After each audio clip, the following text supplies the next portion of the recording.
बोलना होवे सच ते बोलिया जा सकता है।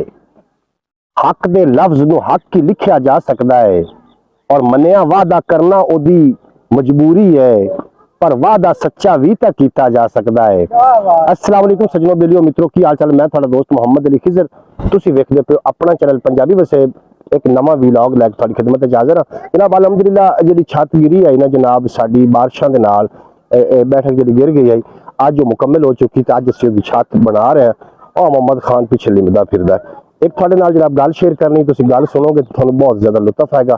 तुसीं वीडियो दे एंड तक मेरे नाल रहना।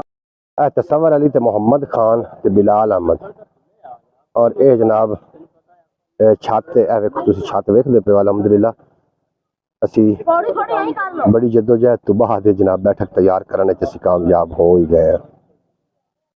नाज़रीन गल तुहाडे नाल शेयर करनी कि एक मेरा बड़ा दरीना दोस्त, नाम तो मैं खैर उसका नहीं लेना चाह रहा, इस वास्ते नहीं लेना चाह रहा कि मैं रख रहा उनकी थोड़ी जी इज्जत रख रहा।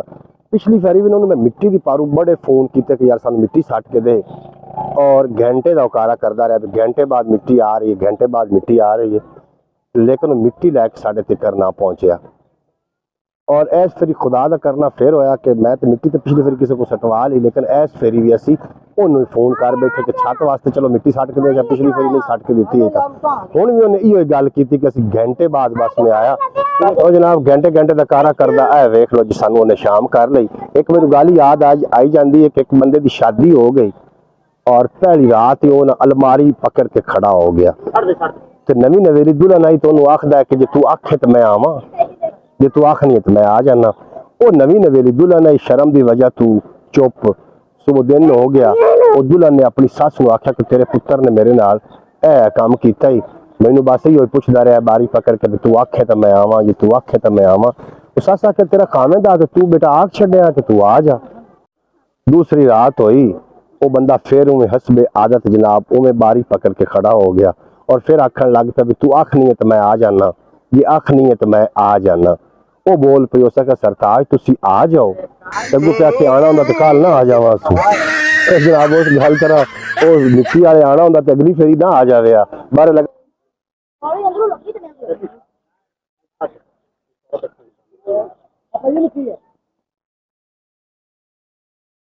की करूँ चढ़ते चाचा जी हाथ से हुण मिंदी पई, हुण चढ़ते की करूँ।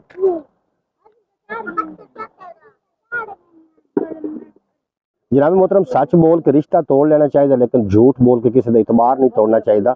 और पिछली जिंदगी मैनू उस बंदे ते कम अज कम इतबार नहीं आएगा।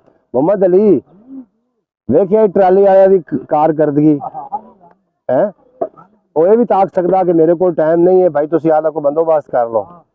की आखना है आख सकदा केड़ा उस दलील कीता उस अद्धी रात कर छड्डी सजाब सानू है। उधारी नहीं, पैसे पैसे नगद पैसे पैसे नहीं आन कोल भी मेरे पैसे नगद देने आन जनाब। है कोई ऐसी गल